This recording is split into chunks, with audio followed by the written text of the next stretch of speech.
स्वागत है आपका दोस्तों बिहार न्यूज में। मैं हूं फिरदौस गनी और आप देख रहे हैं केडीबी लाइव। दोस्तों आज हो चुका है 19 जनवरी 2026।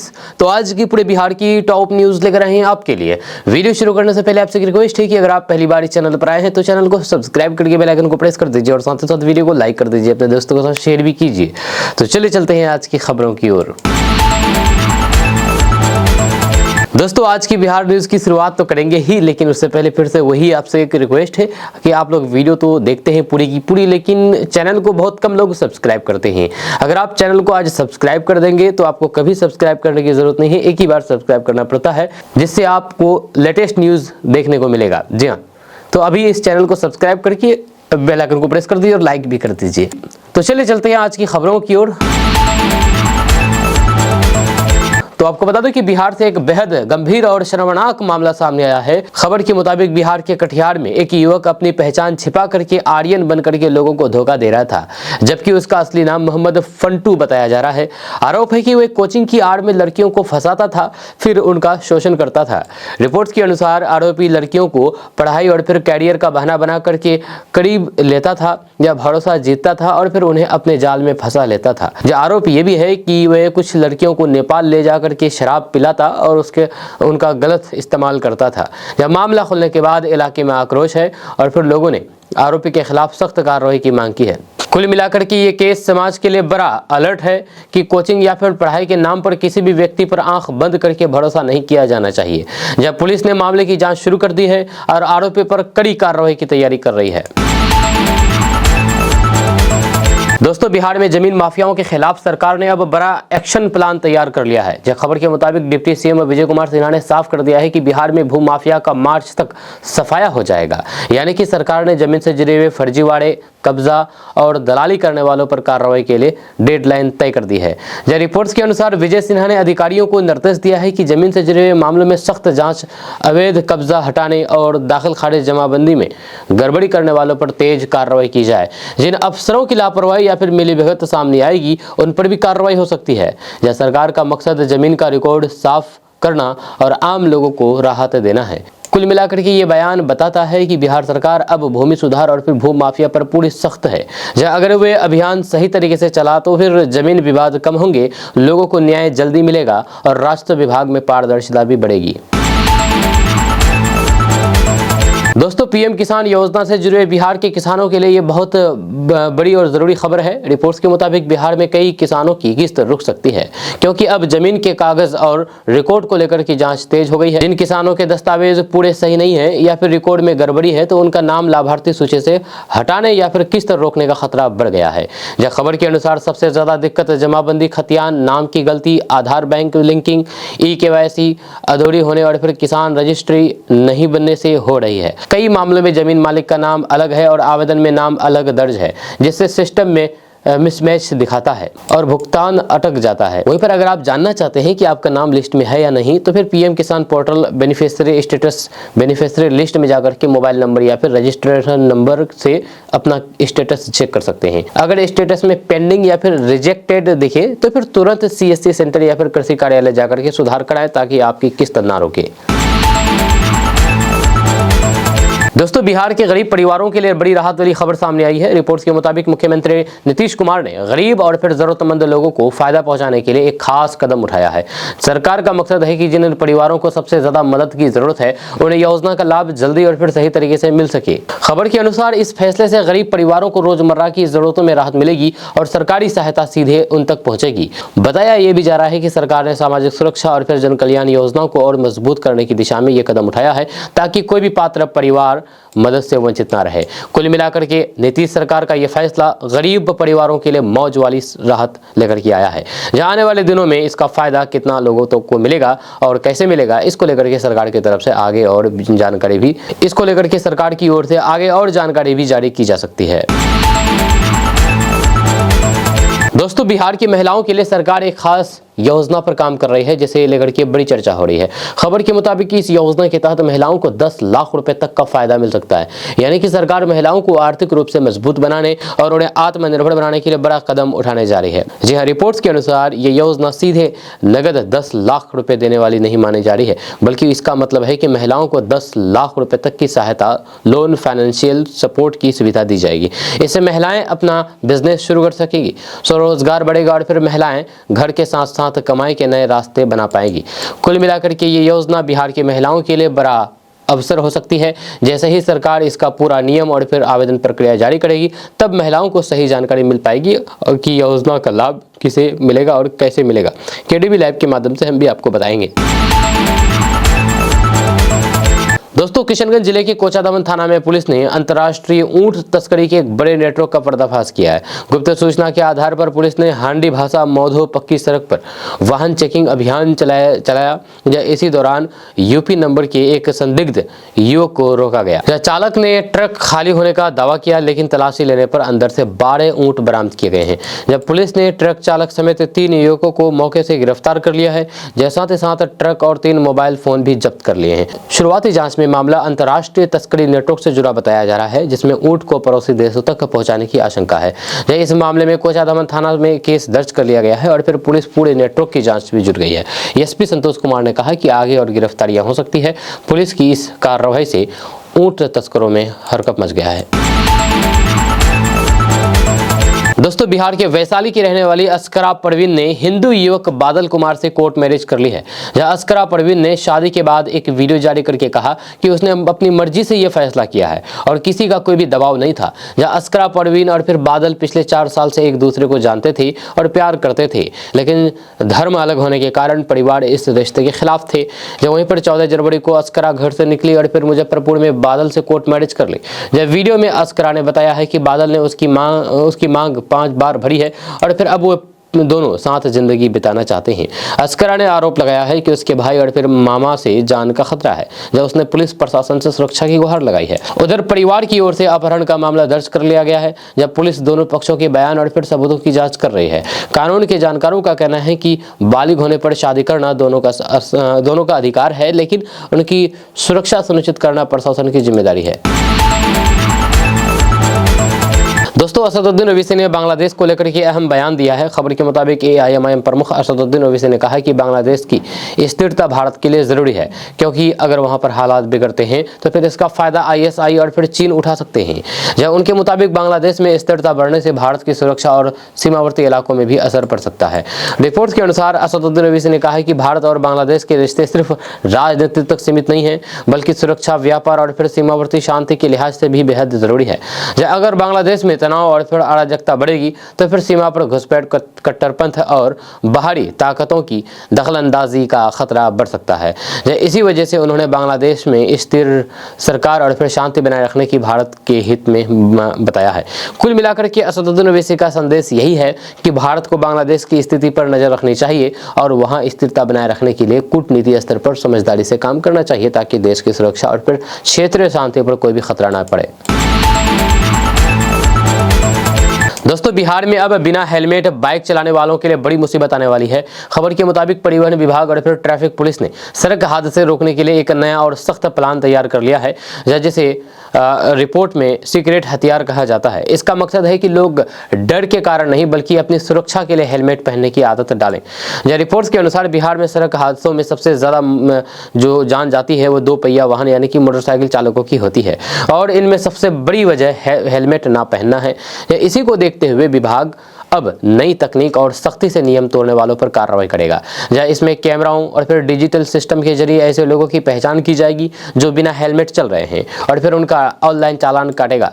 कुल मिलाकर के सरकार का संदेश साफ है कि अब हेलमेट को लेकर के कोई भी ढील नहीं दी जाएगी। अगर आप बिना हेलमेट पकड़े गए तो फिर चालान, लाइसेंस पर एक्शन और फिर बार बार नियम तोड़ने पर भी सख्त कार्रवाई हो सकती है। इसीलिए बेहतर यही है कि हेलमेट लगाएं और सुरक्षित रहें और फिर नियमों का पालन करें।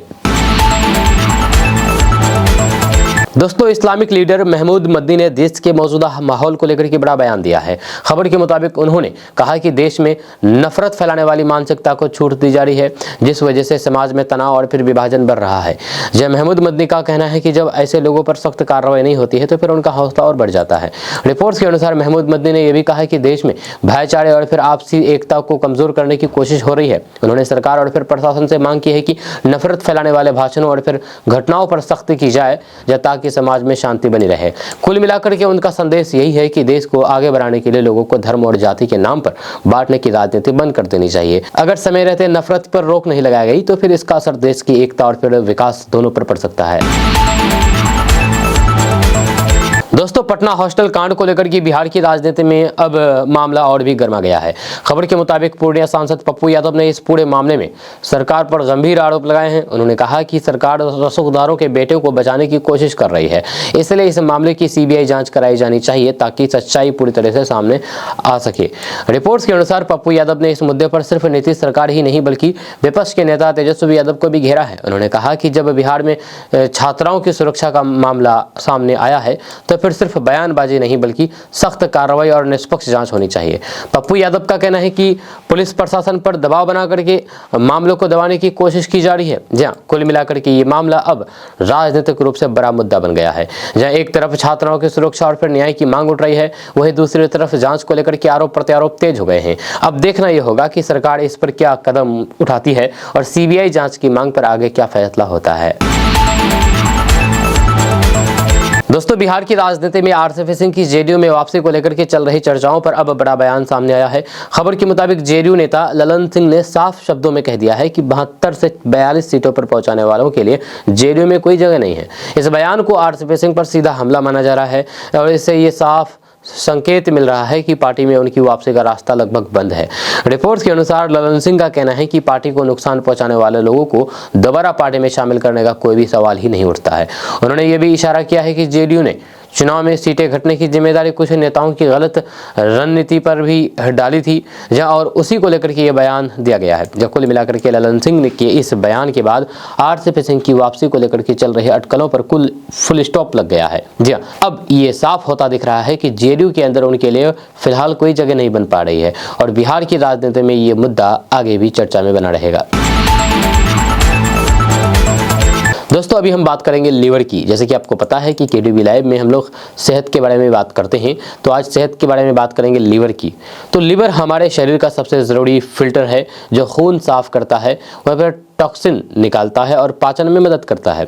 अक्सर लोग सोचते हैं कि सिर्फ शराब ही लीवर खराब करती है, लेकिन असल में रोजमर्रा की कुछ चीजें भी चुपचाप लीवर को बर्बाद कर देती है। जहाँ सबसे बड़ा खतरा है ज़्यादा तेल, घी और फिर तली हुई चीज़ें, जहाँ क्योंकि इससे फैटी लीवर बढ़ता है। जहाँ दूसरा है मीठा और फिर शुगर वाली चीज़ें, वहाँ पर कोल्ड ड्रिंक, केक, मिठाई, पैकेट वाला जूस जैसे चीज़ें लीवर में फैट जमा करती है।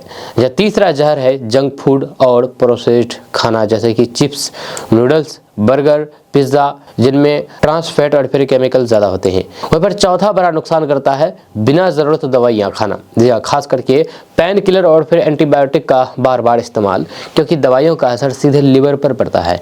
और नंबर 5 जो हर घर में है, रिफाइंड तेल। जहाँ बहुत ज़्यादा मसालेदार पैकेट वाला खाना, ज़रूरत से ज़्यादा नमक सोडा वाला खाना, इसे रोज़ खाने से लिवर को लगातार नुकसान होता रहता है। इसलिए लिवर को बचाना है तो फिर घर का सादा खाना खाएं, कम तेल, मीठा, खूब पानी, मीठा ना खाएं, खूब पानी पिएं और फिर नियमित एक्सरसाइज सबसे ज़रूरी है।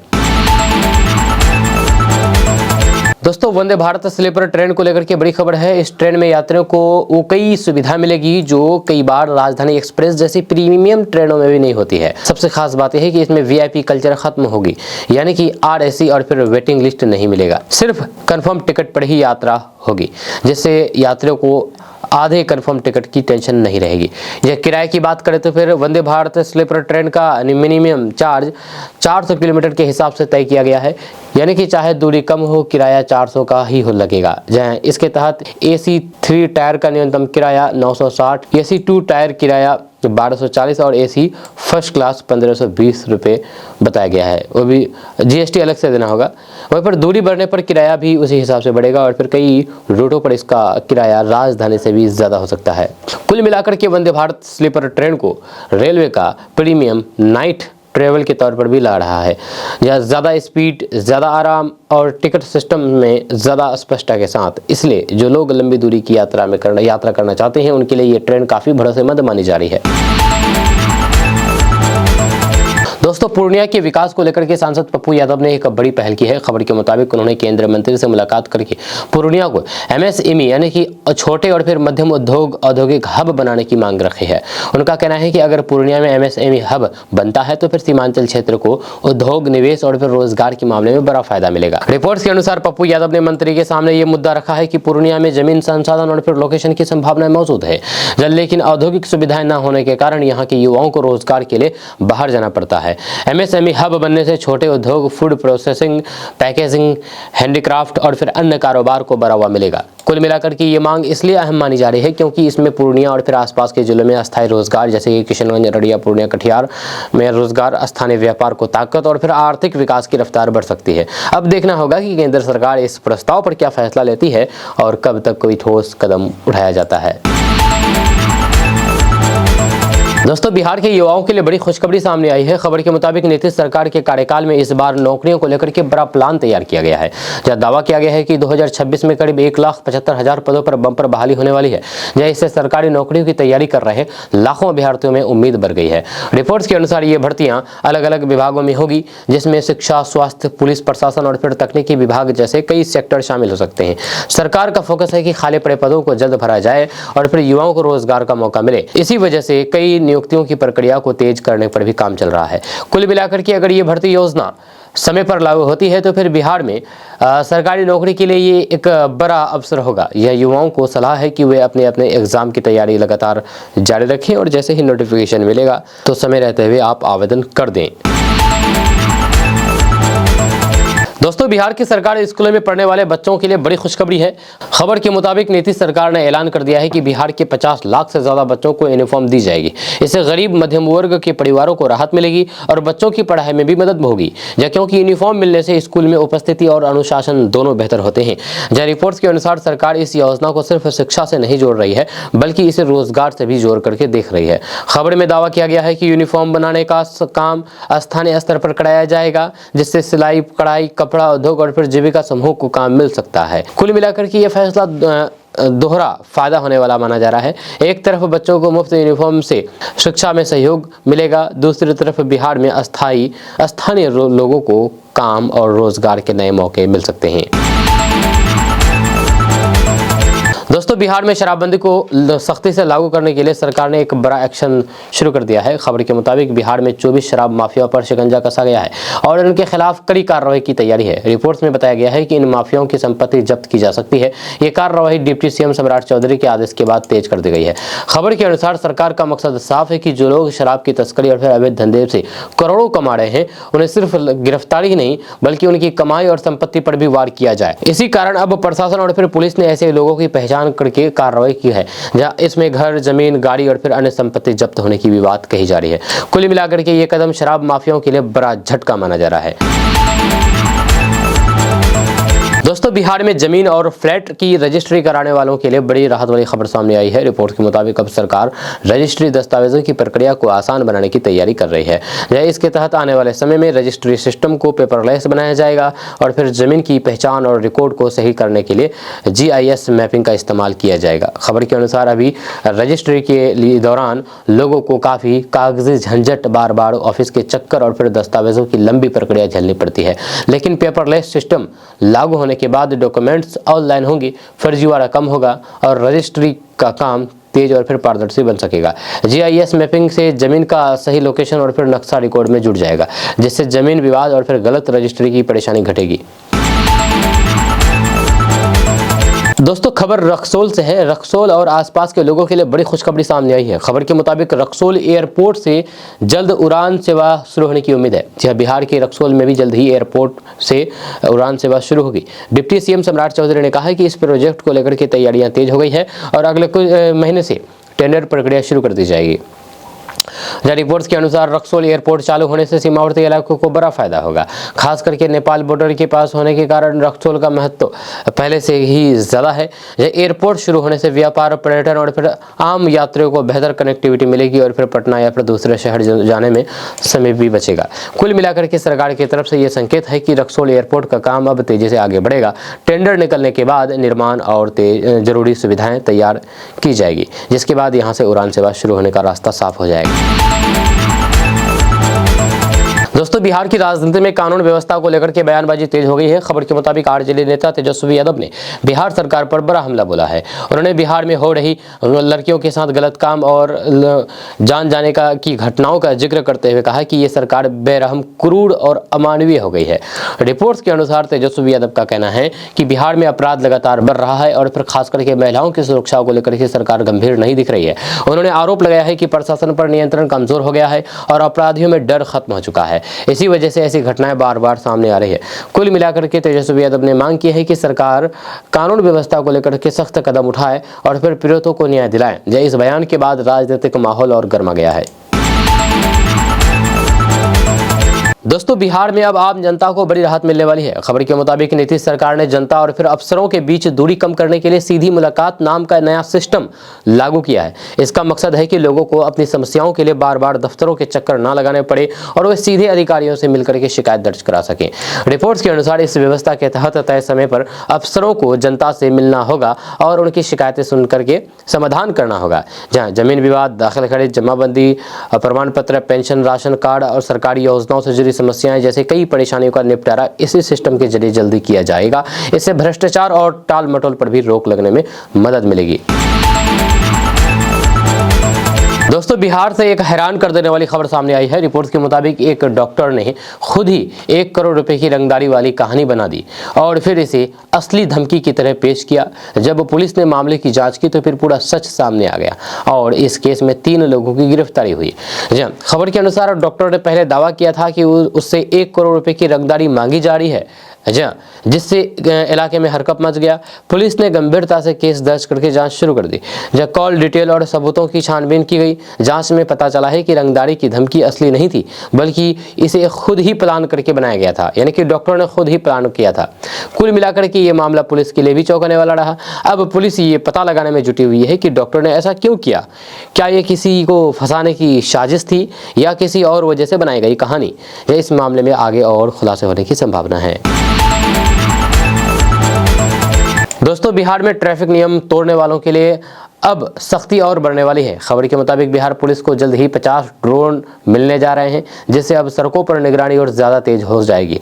यह खास बात यह है कि अब ट्रैफिक नियम तोड़ने वालों का आसमान से ही चालान करेगा। रिपोर्ट्स के अनुसार ड्रोन के जरिए भीड़भाड़ वाले इलाकों में, हाईवे और फिर शहरों के मुख्य रास्तों पर निगरानी की जाएगी। जहाँ पर हेलमेट नहीं पहनना, गलत साइड चलाना और ओवर स्पीड, ट्रिपल लोडिंग या फिर ट्रैफिक जाम जैसी स्थिति बनेगी, वहां पर ड्रोन से वीडियो रिकॉर्ड की जाएगी और फिर सबूत के आधार पर ऑनलाइन चालान भी जारी कर दिया जाएगा। इससे पुलिस को मौके पर खड़े होकर के पकड़ने की जरूरत कम होगी और फिर नियम तोड़ने वालों पर तुरंत कार्रवाई हो सकेगी। कुल मिलाकर के ये कदम सड़क सुरक्षा और फिर ट्रैफिक व्यवस्था सुधारने के लिए काफ़ी अहम माना जा रहा है। ड्रोन निगरानी शुरू करने के बाद लोगों को ट्रैफिक नियमों का पालन करना और ज़रूरी हो जाएगा, वरना घर बैठे चालान कट सकता है। दोस्तों, बिहार की राजनीति में मुख्यमंत्री नीतीश कुमार की यात्राओं को लेकर के एक बार फिर से चर्चा तेज हो गई है। खबर के मुताबिक पिछले 20 सालों में नीतीश कुमार ने 16 बड़ी यात्राएं की है और हर यात्रा के पीछे उनका एक खास राज या फिर रणनीति रही है। रिपोर्ट में कहा गया है कि नीतीश की ये यात्राएं सिर्फ घूमने के लिए नहीं होती है, बल्कि इसके जरिए वे प्रशासन, योजनाओं और फिर जनता से सीधे जुड़ करके लोगों को, बिहार को आगे बढ़ाने का रोड मैप तैयार करते हैं। खबर के अनुसार नीतीश कुमार की यात्राओं का असर पहले भी देखने को मिला है, जहाँ कई बार यात्रा के दौरान ही जिलों की समस्याएं सामने आई है और फिर उसी आधार पर सरकार ने सड़क, बिजली, पानी, अस्पताल, स्कूल और रोजगार जैसी योजनाओं पर काम शुरू कर दिया है। जहाँ वहीं पर यही वजह है कि नीतीश की यात्राओं को विकास से जोड़ करके देखा जा रहा है और फिर माना जा रहा है कि ऐसी यात्राओं से बिहार को नई दिशा मिलती है। कुल मिलाकर के रिपोर्ट का संदेश यही है कि नीतीश कुमार की यात्राएं बिहार के लिए एक तरीके का फील्ड निरीक्षण और फिर पब्लिक फीडबैक सिस्टम है। अगर ये यात्राएं सही तरीके से लागू होती है और फिर योजनाओं पर कार्रवाई भी होती है तो फिर बिहार के विकास में बड़ा बदलाव देखने को मिल सकता है। दोस्तों बिहार में शादीशुदा कपल के लिए बड़ी राहत वाली खबर सामने आई है। रिपोर्ट्स के मुताबिक अब बिहार में शादी का रजिस्ट्रेशन कराना पहले से काफी आसान हो गया है। अब लोगों को बार बार ऑफिस के चक्कर या फिर लंबी लाइन में लगने की जरूरत नहीं पड़ेगी, क्योंकि प्रक्रिया को ऑनलाइन और सरल बनाया जा रहा है। यह खबर के अनुसार अब आप घर बैठे आवेदन कर सकते हैं, जरूरी दस्तावेज अपलोड कर सकते हैं और फिर तय तारीख पर सत्यापन हाजिरी के बाद प्रमाण पत्र मिल सकता है। इससे खास करके उन लोगों को राहत मिलेगी जो नौकरी या फिर दूसरे काम के कारण समय नहीं निकाल पाते थे। या शादी का रजिस्ट्रेशन होने से आगे चलकर के पासपोर्ट, बैंक, जॉब, वीजा, नाम जोड़ने या फिर सरकारी योजनाओं में कई जगह फायदा मिलता है। यह शादी रजिस्ट्रेशन के लिए सामान्य तौर पर वर वधू का आधार कार्ड, फोटो, शादी की तारीख की प्रमाण, उसके बाद विवाह का फोटो, उम्र प्रमाण पत्र, पता प्रमाण और 2 गवाहों का ID प्रूफ लगता है। दोस्तों असदुद्दीन ओवैसी के महाराष्ट्र में 6 हिंदू हीरो ने AIMIM का परचम बुलंद किया है और बीजेपी कांग्रेस देखते ही रह गई है। जहां ऑल इंडिया मजलिस इत्तेहादुल मुस्लिमीन यानी कि AIMIM ने 2026 के महाराष्ट्र नगर निकाय चुनाव में अब तक का सबसे अच्छा प्रदर्शन किया है। पार्टी ने न सिर्फ कई शहरों में जीत दर्ज की, बल्कि पहली बार एशिया के सबसे अमीर नगर निकाय BMC में भी अपनी उपस्थिति दर्ज कराई है। जब BMC और फिर अन्य नगर निकायों में निगमों में जीत हुई है। AIMIM ने BMC में पहली बार जीत दर्ज की है, जबकि ठाणे और फिर अन्य नगर निगमों में भी पार्टी के उम्मीदवार सफल रहे हैं। खास बात यह रही है कि पार्टी की टिकट पर 6 हिंदू और फिर बौद्ध उम्मीदवार विजय हुए हैं, जो AIMIM की बढ़ती सामाजिक पहुंच और फिर इनक्लूसिव राजनीति का संकेत है। जहां औरंगाबाद में AIMIM ने 32 से 33 सीटें जीत करके बीजेपी के बाद दूसरा स्थान हासिल किया है। इस शहर से काका साहेब, काकड़े, अशोक हिवाराले और फिर विजयश्री जाधव विजयी रही है।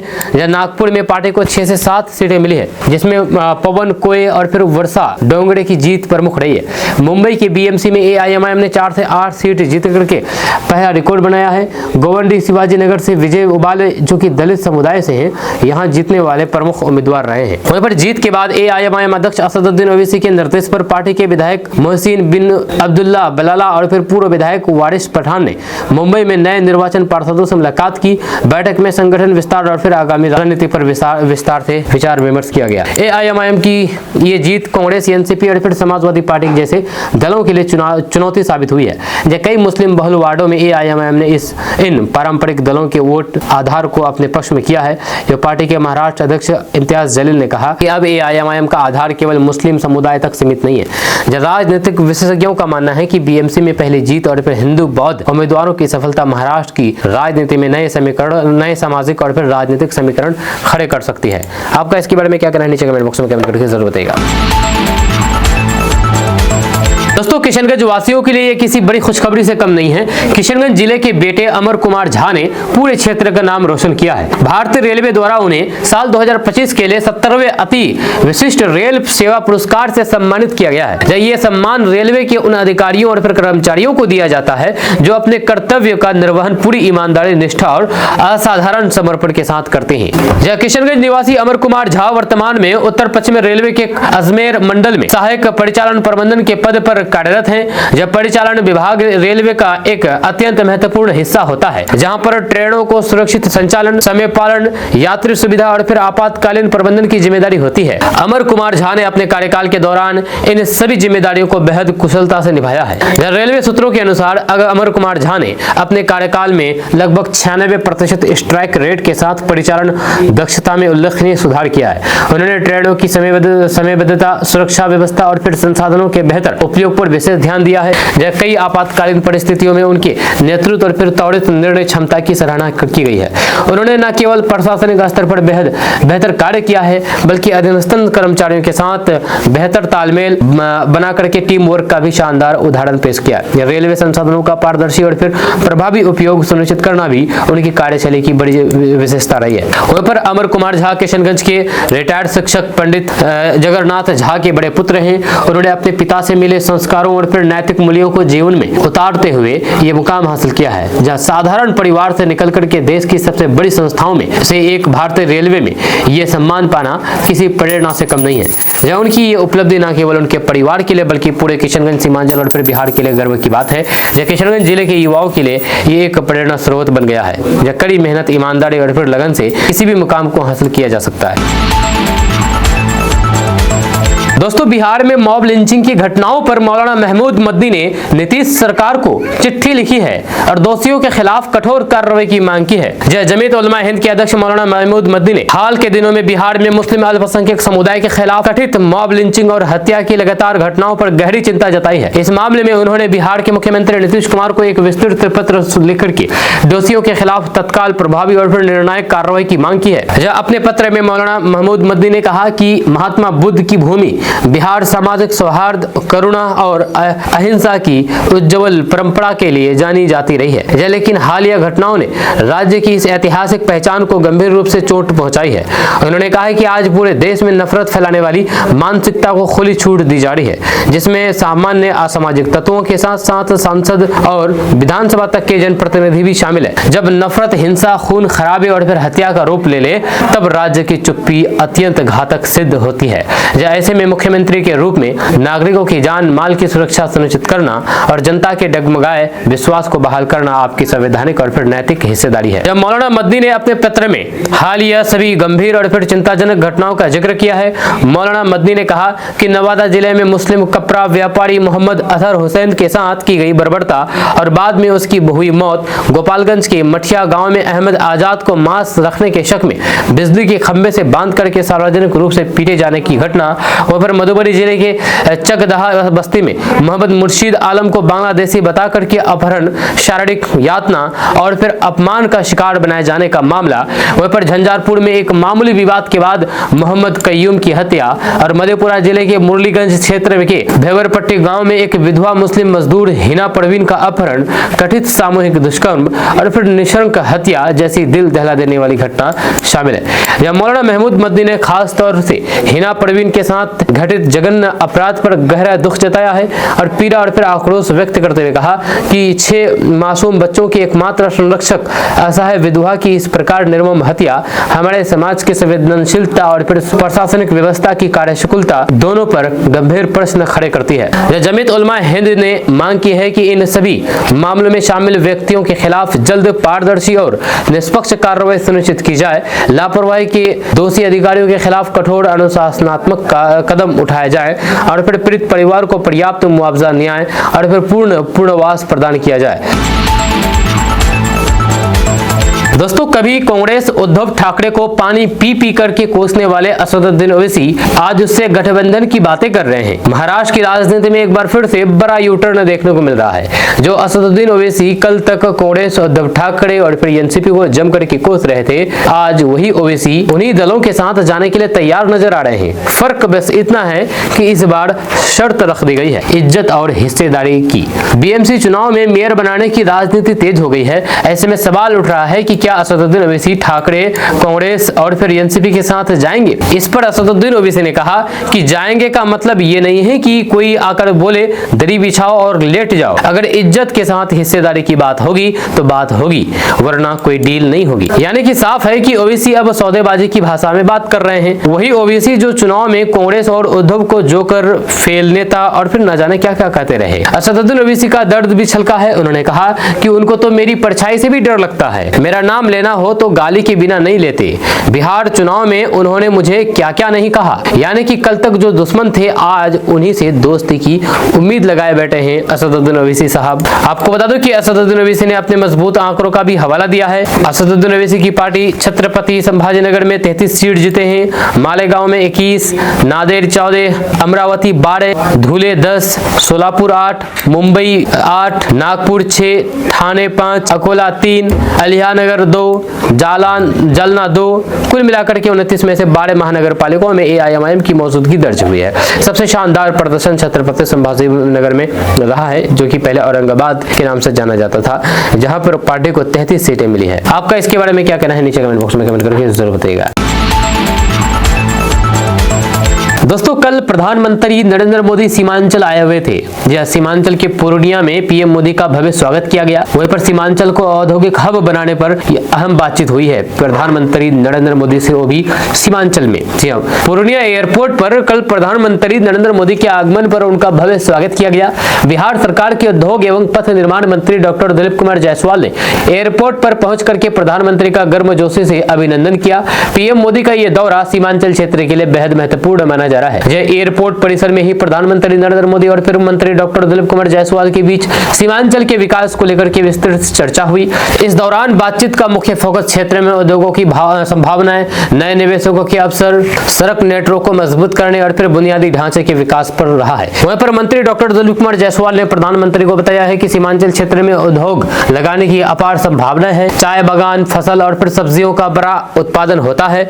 इसके साथ ही यहाँ बड़ी संख्या में युवा मानव संसाधन मौजूद है जिन्हें रोजगार देने की जरूरत है। वहीं पर मंत्री डॉक्टर दिलीप कुमार जायसवाल ने बताया है कि अगर सीमांचल में उद्योग, प्रसंस्करण उद्योग, वस्त्र उद्योग, पर्यटन और फिर लॉजिस्टिक सेक्टर में निवेश किया जाए तो फिर हजारों लाखों युवाओं को रोजगार मिल सकता है। इससे क्षेत्र की आर्थिक स्थिति मजबूत होगी और पलायन भी रुकेगा। इसके अलावा पूर्णिया, किशनगंज, अररिया और फिर कटिहार जिलों को जोड़ने वाली सड़कों के विस्तार, नए पुलों के निर्माण और फिर राष्ट्रीय राजमार्ग परियोजनाओं को तेजी से पूरा करने पर भी चर्चा हुई है। मंत्री डॉक्टर दिलीप कुमार जायसवाल ने केंद्र सरकार से इन योजनाओं को गति देने के लिए सहयोग की मांग की है। वहीं पर बातचीत के बाद मंत्री डॉक्टर दिलीप कुमार जायसवाल ने कहा कि प्रधानमंत्री के साथ हुई चर्चा बेहद सकारात्मक रही है। उन्होंने बताया है कि सीमांचल को औद्योगिक हब बनाने, युवाओं के लिए रोजगार के अवसर बढ़ाने और बेहतर सड़क कनेक्टिविटी विकसित करने पर विशेष ध्यान दिया गया है। प्रधानमंत्री नरेंद्र मोदी ने भी सीमांचल के विकास को लेकर के केंद्र सरकार की ओर से हर संभव सहयोग का भरोसा दिलाया है। उन्होंने कहा है कि मजबूत सड़क नेटवर्क और मजबूत औद्योगिक ढांचा किसी भी क्षेत्र की तरक्की की नींव होती है। वहीं पर पीएम मोदी ने कहा है कि सीमांचल का विकास सिर्फ बिहार ही नहीं बल्कि पूरे पूर्वी भारत के आर्थिक विकास को नई दिशा देगा। प्रधानमंत्री मोदी के इस दौरे से सीमांचल क्षेत्र में विकास की नई उम्मीद जगी है। स्थानीय लोगों को अब उम्मीद है कि आने वाले समय में यहाँ पर उद्योग लगेंगे, रोजगार बढ़ेगा और फिर क्षेत्र की तस्वीर बदलेगी। आपका इसके बारे में क्या कहना है नीचे कमेंट बॉक्स में कमेंट करके जरूर बताइएगा।